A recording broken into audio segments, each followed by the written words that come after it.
1절부터 우리 10절 말씀을 중심으로 말세의 죄악의 유형들, 지금 우리가 말세를 살아가고 있는데요.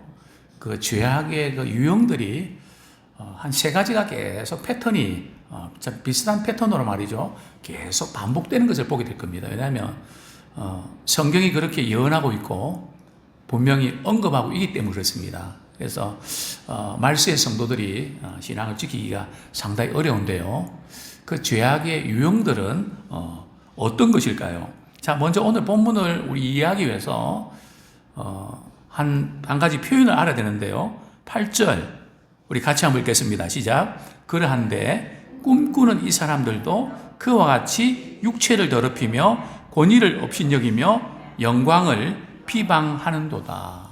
자, 여기 보면 꿈꾸는 이 사람들도 꿈꾸는 이 사람들이란 누굴까요?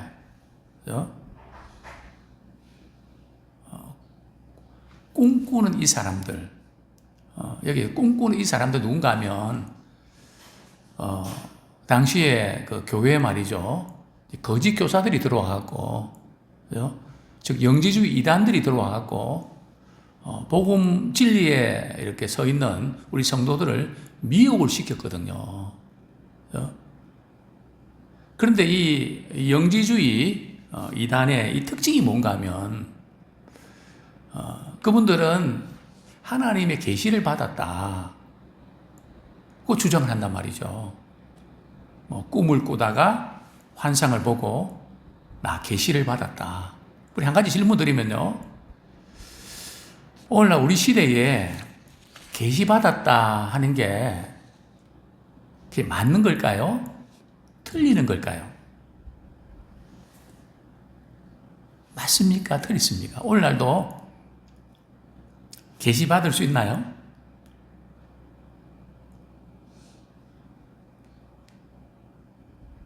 아니면 계시는 끝났나요?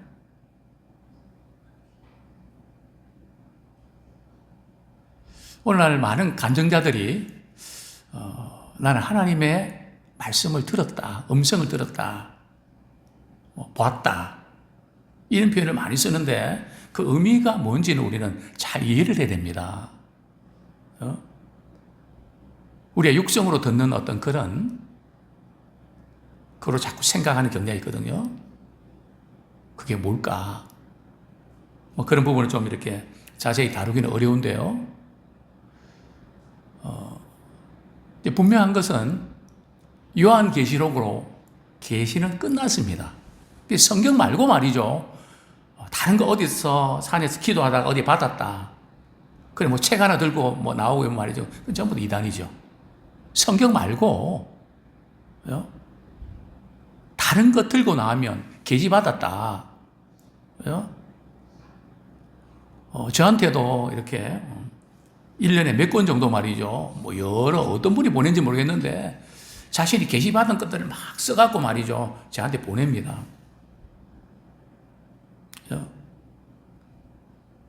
물론 우리가 영적인 깨달음을 얻는 거 누구에게나 일어날 수 있습니다. 하나님의 말씀의 권위와 같은 그런 계시는 신구약 66권의 말씀이 완성되면서 그것은 끝난 겁니다. 그걸 자꾸 계시받았다고 이야기해갖고 말이죠. 성경 말씀보다 그냥 이 계시받은 것이 훨씬 더 큰 것처럼. 그죠? 당시에 거짓 교사들이 말이죠. 자신들은 영적으로 깊은 세계를 받고 꿈이나 계시를 받았기 때문에 자신은 완벽하게 구원받고 일반 사람들하고는 차원이 다르다는 거죠. 그들 중 하나가 주로 꿈이나 환상을 통해서 말이죠. 뭔가 받았다. 그래서 그들 향해서 뭐 하는 사람이라고요? 꿈꾸는 사람들이다.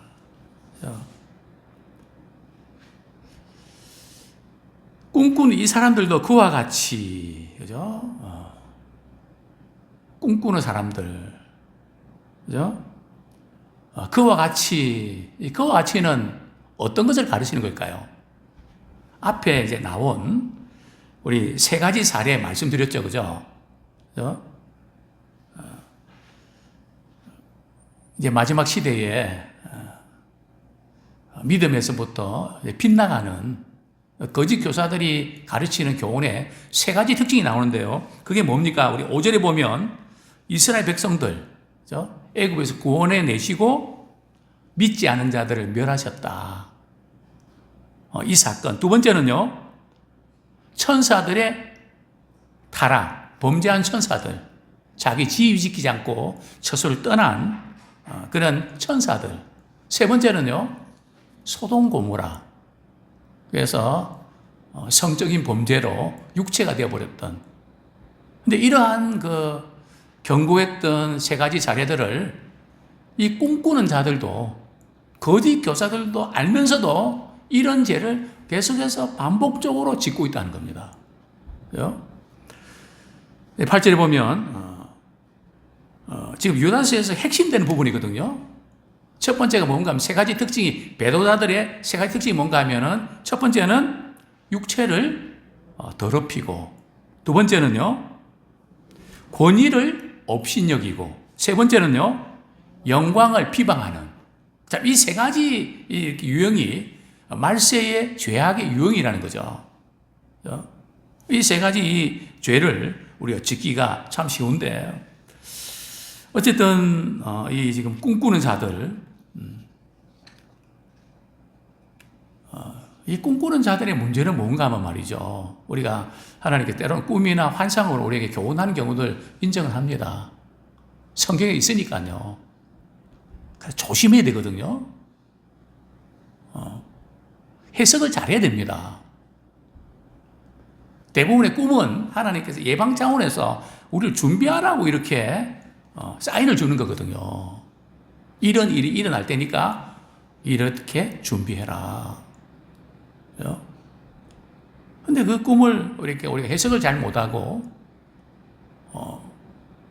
그 꿈을 그대로 이제 믿어버리는, 그래서 문제들이 많이 발생합니다.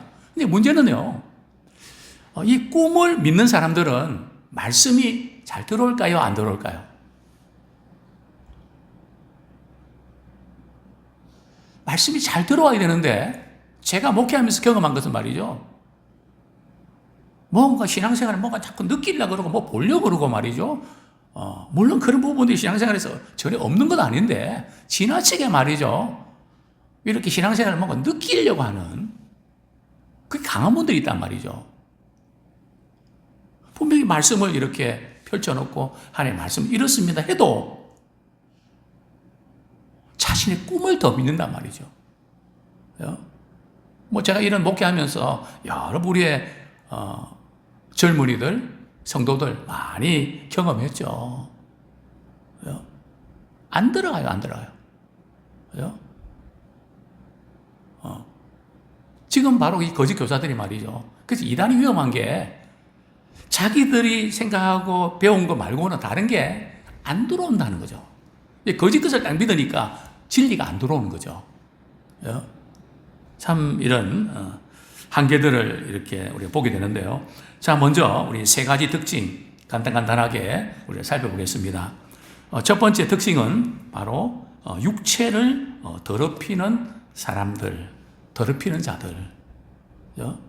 소돔 고모라 이렇게 음란하고 다른 색을 따라서 이 범죄하는, 그래서 마지막 시대가 되면 동성애라든지 성적인 타락, 뭐 심지어 어제도 말씀드렸던 짐승과 교접하는, 수간하는 뭐 이런 것들, 점점 이게 육체의 본능대로 행하는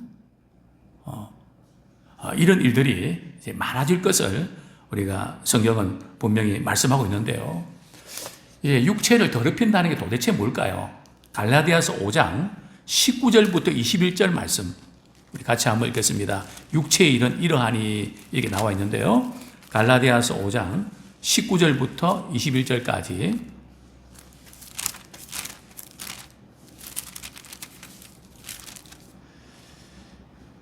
같이 읽겠습니다. 시작. 육체의 일은 분명하니 곧 음행과 더러운 것과 호색과 우상숭배와 주술과 원수 맺는 것과 분쟁과 시기와 분냉과 당짓는 것과 분열함과 이단과 투기와 술 취함과 방탕함과 또 그와 같은 것들이라. 전에 너희에게 경계한 것 같이 경계하노니 이런 일을 하는 자들은 하나님의 나라를 유업으로 받지 못할 것이요. 육체의 일은 음행과 더러운 것과 호색과 이런 성적인 타락과 연결된 부분이 많이 언급되어 있는데, 물론 우리가 오늘날 이 시대는 정말 이렇게 이런 부분에서 폭행당하기도 쉽고 문제가 이렇게 참 생각보다 복잡한 시대를 살고 있습니다. 그래서 우리가 이렇게 때로는 다윗도 범죄했는데요, 여기서 말씀하신 육체의 일은 계속 그 반복, 계속해서 그런 죄를 짓고 회개가 돌이키지 않고 계속 거기에 빠져있는 그런 육체의 일을 쫓는 우리 경향들. 그래서 항상 우리는 이렇게 우리 믿음의 사람들에게는 두 가지가 싸우고 있거든요. 하나는 육체의 일과 하나는 육체의 소욕과 성령의 소욕이 싸운단 말이죠. 우리가 기도하고 우리가 말씀을 우리가 배우고 또 봉사하고 믿음으로 교제하는 이런 것을 한쪽에서 좋아하는 쪽이 있는가 하면 이런 게 너무 싫다. 그죠? 이 두 가지가 계속 싸운단 말이죠. 그죠? 그래서 어떤 거 하나를 못하게 만들거든요. 그래서 우리는 내가 지금 원하는 게 뭔가, 그게 육체의 일인가 성령의 일인가를 딱 구분해 갖고 말이죠, 조금 싫더라도 이 성령의 일은 말이죠, 막 기뻐서 즐거워서 물론 하지만 사실 영적인 것은 힘이 듭니다. 그죠? 하고 나면 좋은데 하기까지가 힘이 든다는 거죠. 왜냐하면 우리는 육체를 갖고 있기 때문에 쉬고 싶고 편하고 싶고 그러나 영적인 것은 힘은 들지만 뒤끝이 좋단 말이죠. 그래서 우리는 항상 뒤끝이 좋은 우리 영적인 영이 말이죠, 잘 되는 그것을 선택하십시오. 목회자님 저도 그런데 우리 성도들은 안 그렇겠습니까? 그래서 우리는 이 육신의 소욕과 성령이 싸울 때에 어느 편에 설 것인가. 그래서 우리가 성령의 편에 서면 영적으로 다시 힘이 생깁니다. 자, 두 번째로 베드로후서 2장 2절 3절. 유다서와 베드로후서 2장은 굉장히 비슷한데요. 베드로후서 2장 2절 3절 같이 한번 읽겠습니다. 시작. 여럿이 그들의 호색하는 것을 따르리니 이로 말미암아 진리의 도가 비방을 받을 것이요 그들이 탐심으로써 지어낸 말을 가지고 너희로 이득을 삼으니 그들의 심판은 옛적부터 지체하지 아니하며 그들의 멸망은 잠들지 아니하니라. 여기 보면 우리가 이렇게 호색하는, 그죠? 성적인 음란한 생각들이 가득하고, 그러니까 월요일부터 토요일까지 막 그런 생각이 많이 있다가 말이죠, 교회 와서 말씀 들으려고 그러면 말씀이 방해를 받습니다. 집중이 안 돼요. 그죠? 물론 우리가 세상에 욕심도 말이죠, 그 욕심을 버리지 못하고 딱 욕심이 이렇게 갖고 있잖아요. 그러면 진리의 도가 해방을 받습니다. 딱 막힌단 말이죠.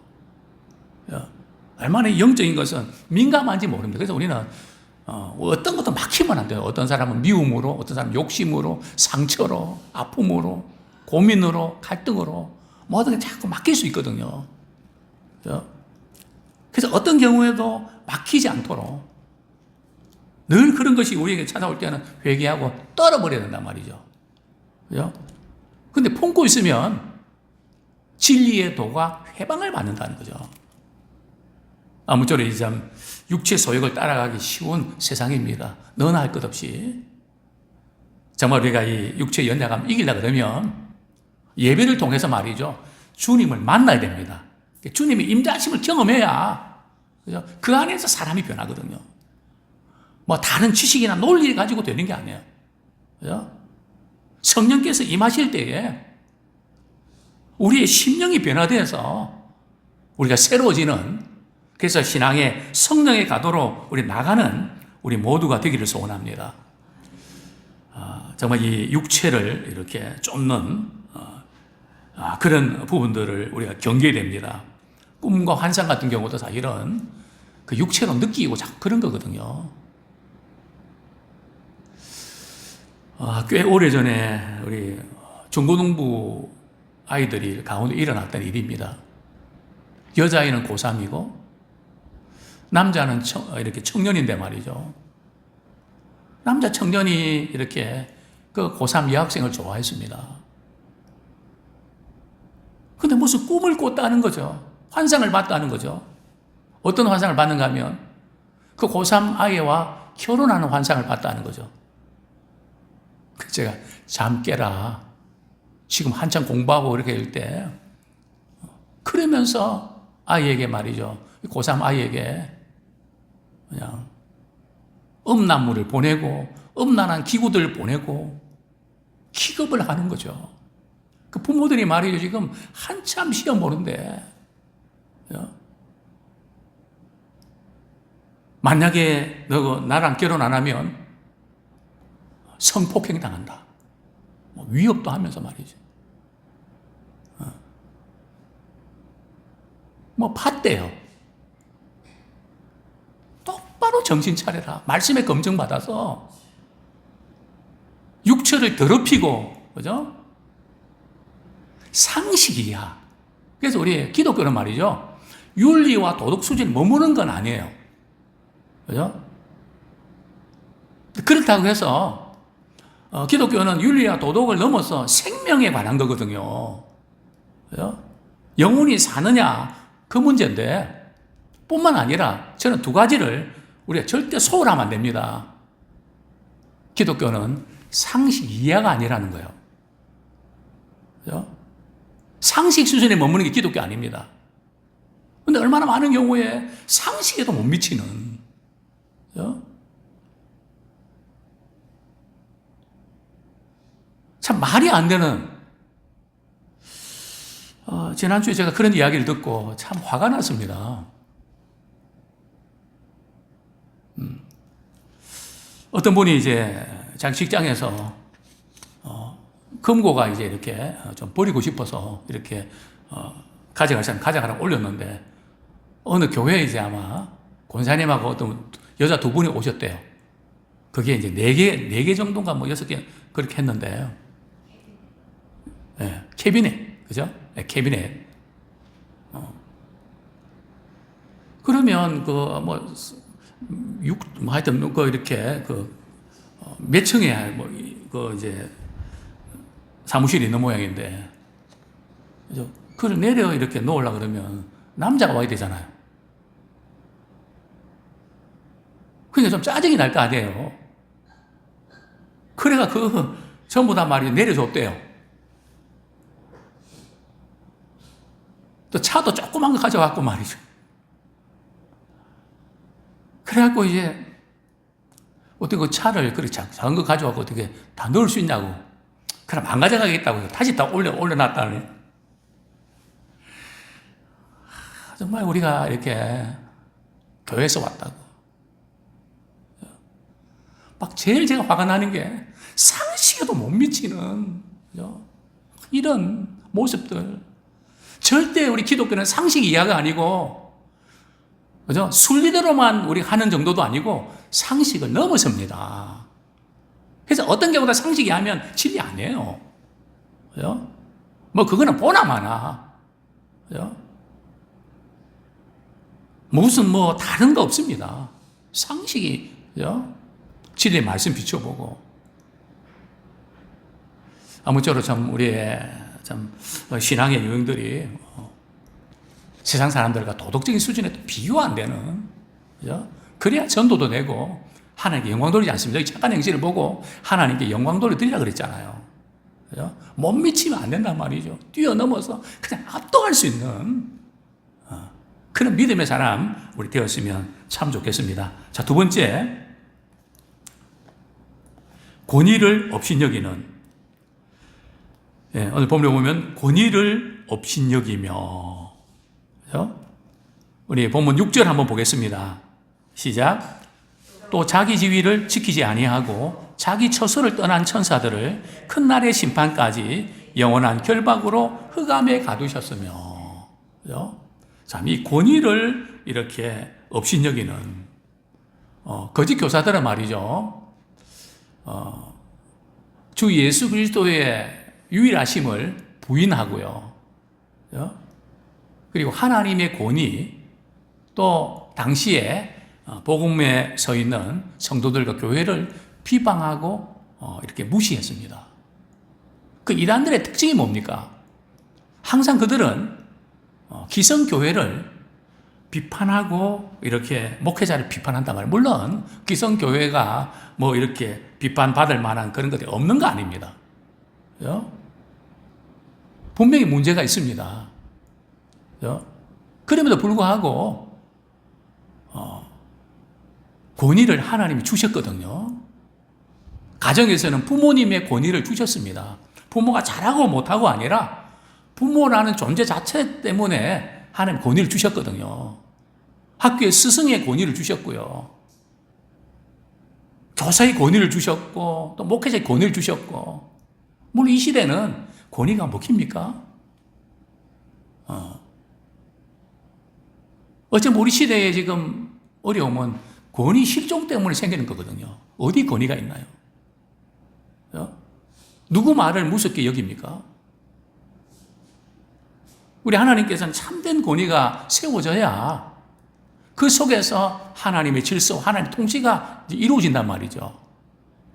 그래서 이렇게 하나님께서 권위를 주셨는데, 이제는 이 참된 권위 자체도 이제 실종되는 아마 이런 시대를 우리가 경험하고 있는데요. 그들은 천사들이 모세의 율법을 받아서 이렇게 말씀을 우리에게 전하게 됐지 않습니까? 그래서 그들은 천사의 권위도 또 하나님의 권위도 무시하고 멸시하는, 오로지 말이죠, 자기들이 계시받은 거, 경험한 거, 그것만 옳다는 거죠. 다른 것은 인정하려고 하지 않는. 그래서 이 권위를 무시하는 것, 마지막 시대의 특징 가운데 하나입니다. 베드로후서 2장 10절 말씀 한번 보겠습니다. 베드로후서 2장 10절.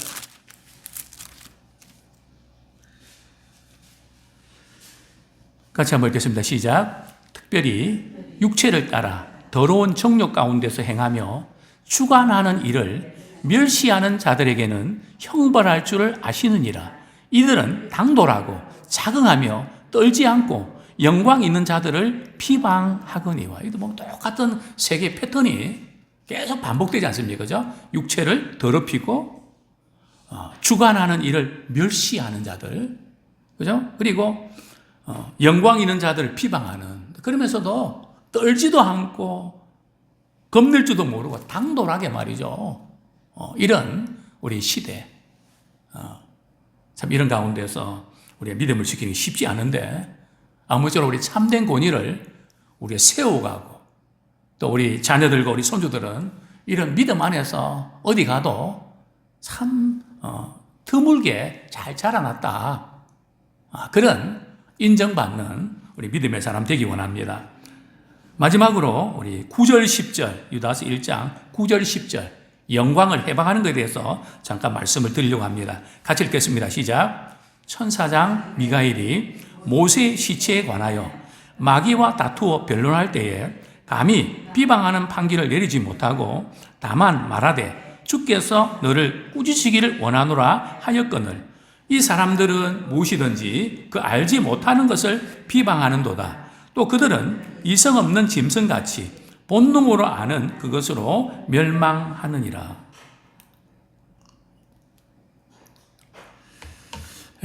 여기서 이제 영광을 해방했다는 것은 우리가 어제 좀 다루었던 이스라엘 백성들이 애굽에서 나와서 광야 생활하면서 어렵고 힘들 때마다 하나님께 원망했죠. 물론 모세에게 원망했지만 그것은 하나님께로 향한 원망이라고 말씀하셨죠. 이 원망이 왜 안 좋은가 하면 말이죠, 결국은 하나님을 멸시하고 조롱하는 행위라는 거죠. 어떻게 보면 사람에게 한 것 같은데, 모세는 누가 세웠습니까? 하나님께서 이스라엘 백성들을 애굽 인도에 내라고 세우신 거잖아요. 그죠? 결국은 하나님의 영광을 해방하는, 참 우리가 이 부분들 우리가 힘들고 어려울 때 말이죠. 특별히 우리가 말을 잘하셔야 됩니다. 우리가 이렇게 은혜 받고 신앙생활 잘하다가 말이에요. 어떤 분들은 말로 이렇게 다 쏟아버리는. 목사님, 그런데 제가 힘들고 어려우면 우리가 말할 수 있는 거 아닙니까? 물론 할 수 있죠. 그러나 해서는 안 된 말이 있고 할 수 있는 말이 있거든요. 그죠? 하나님의 존재 자체를 건들면 안 된다는 거예요. 힘들다는 거, 하나님 이것 때문에 많이 힘들어요. 어떻게 할지 모르겠어요. 얼마든지 그럴 수 있죠. 너무 힘들어요. 그것이 원망 아닙니다. 이 원망이라는 것은 말이죠. 하나님께서 은혜로 지금까지 나를 인도해 주신 삶의 여정들을, 그것을 말이죠, 완전히 바꿔버리는. 예를 들면 이스라엘 백성들이 어려운 문제 만나면 왜 우리를 애굽에서 데리고 나갔고 여기서 죽이려고 그랬냐, 그런 식이죠. 그러니까 힘든 것은 힘든 거고, 그동안 하나님께서 은혜 베풀어 주신 것은 그 은혜로 베풀어 주신 것에 감사하면서 그 연장선에서 믿음으로 극복해내야 되거든요. 그죠? 그냥 9가지 은혜를 받았다가 한 가지 잘못하면 그 한 가지 가지고 9가지 은혜도 탁 뱉어버리는. 그죠? 그게 우리가 문제가 있는 겁니다. 그죠? 그게 바로 이 원망의, 원망은 말이죠, 불평은 감사의 적이거든요. 이스라엘 백성들이 그냥 힘들어요, 그 정도가 아니고요. 왜 우리를 애굽에서 말이죠, 하나님께서 애굽에서 탈출해 내기까지 10가지 재앙 내리면서 하나님 입장에서 볼 때는 얼마나 힘든 과정입니까? 그죠? 어떻게 인도해 냈는데, 어떻게 살려놨는데, 그죠? 왜 나를 낳아서 그래서 이렇게 고생시킵니까? 뭐 이런 게 사실은 좀 가까운 그런 표현이죠. 그죠? 이 영광을 해방하는. 자, 그런데 여기서 조금 시간이 많이 갔네요. 성경 읽을 때마다 이 부분이 참, 도대체 이게 뭐지? 모세 시체를 가지고 미가엘 천사장과, 그죠? 마귀가 말이죠, 서로 논쟁이 벌어졌대요. 시체를 누가 가져갈 건가? 왜냐하면 시간 관계 찾아볼 수는 없는데 말이죠, 신명기 보면 모세의 시체가 어디 있는지 발견했나요? 하나님께서 숨겨놓으셨거든요. 그죠? 그러니까 지금 성경에는 없는데요, 이 문제에 대해서 다른데 이렇게 보면 이런 겁니다. 이제 마귀가 말이죠, 이제 태클을 겁니다. 왜냐하면 모세가 말이죠, 애굽에 있을 때 동족과 히브리인들이 싸울 때 말이죠, 한 방 쳤는데 죽었잖아요. 그러니까 모세는 살인자니까 모세 시체는 우리가 가져갈래. 그건 안 돼. 하나님께서 감추시고 그렇게 안 내놓으신 거거든요. 근데 왜 가져가는가 하면, 가져가서 뭐 하려고요? 이게 모세는 우상숭배하듯이 말이죠. 늘 사람들은, 뭐 조금만 뭐 있으면 그거 가지고 말이죠. 누가 뭐 여기 단역 같아갖고 관광상품 만들고. 뭐 항상 그런 데 능하지 않습니까? 그래서 하나님께서 감추셨다.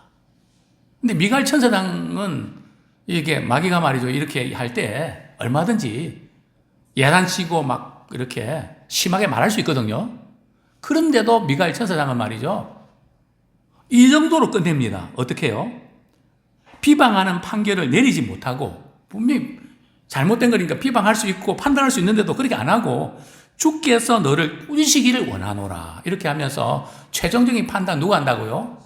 우리 주님께서 하신다. 함부로 비방하고 판단하고 멸시하지 말라는 거죠. 그건 주님께서 하시는 거다. 사실 저는 우리 가정에서 저희 부모님께 이 부분을 제가 이렇게 배웠습니다. 아무리 목회자가 아무리 어떤 분이 잘못해도 우리 할 도리는 다 해야 된다. 막 저는 주위에서 막 이렇게 다른 분들은 막 욕하고 뭐 그냥 심지어 막 욕까지 막 하고 저희 아버님 안 그러시더라고요. 장로이셨는데 그건 하나님이 하실 일이지 내가 할 일은 내 할 도리 다 하는 거다. 제가 교회가 어렵고 힘들 때 악을 악으로 갚았더라면 고생 좀 덜 했을 텐데요. 그걸 보고 그건 하나님께서 하실 일이지 내가 하면 안 돼. 최종적인 판단은 주님이 하시지 내가 하면 안 돼. 우리는 재판관이나 체육 입법자가 아니란 말이죠. 모든 걸 판단할 분은 그분이십니다. 아무쪼록 어떤 상황 속에서도 우리 하나님께 우리 영광 돌려드리는 그런 믿음의 사람 되면 참 좋겠습니다. 이성이 없는 짐승 같아서 본능으로 자기가 아는 그것만 가지고 옳다고 생각하고 다른 걸 받아내려고 하지 않는, 그죠? 이것이 그들의 문제였는데요. 이제 우리 말세의 성도의 과제 세 가지, 우리는 육체의 소욕이 아니라 성령의 소욕을 쫓아 살아가기 원합니다. 두 번째는 우리가 참된 권위는 우리 세워가는, 우리 자신부터, 우리 가정에서부터, 우리가 직장, 또 교회, 또 이 사회 구성원으로서 우리가 참된 권위를 세워가는, 왜냐하면 그것이 우리 주님께 하는 것이니까. 세 번째로는 하나님께 영광 돌리는 일에 힘쓰는, 그 영광을 회방하는 것이 아니라 영광 돌리는 데 힘쓰는 우리 모두가 되기를 축원합니다.